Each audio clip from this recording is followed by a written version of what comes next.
Annoyed with the Visual Basic Virtual Machine 60 DLL failure blocking your code instructions? I'm Sophie Chen, a Windows support specialist. Let's restore that vital system connection right now. This DLL file is the Microsoft Visual Basic Virtual Machine for version 6.0.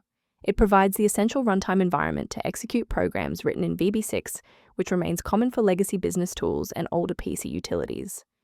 Enough of the technical side, let's get these files back onto your system.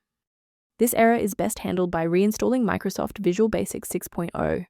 Visit Microsoft's website, download the x86 and x64 Visual C++ redistributable packages, and run the installers. If that initial setup didn't clear the pop-up, let's examine the specific initialization sequence assigned to your applications directory. A standard restart allows the Windows bootloader to rescan your system directories and potentially recognize and unregistered the Visual Basic Virtual Machine 60 component. Before you go, bookmark this video or click the like button. This ensures the video stays in your library so you can finish the final steps as soon as you're back at your desktop. Before you wrap up the repair, let's ensure you're following the safest path for your system.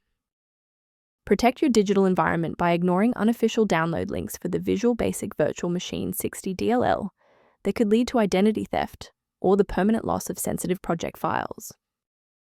To help keep your environment stable and prevent recurring errors, consider an automated maintenance utility for your system. For general system upkeep, the maintenance-related tool linked below includes information relevant to the Visual Basic Virtual Machine 60. If we successfully synchronize the missing library for Microsoft Visual Basic 6.0 today, liking this video helps others find the solution. Subscribe for professional tech support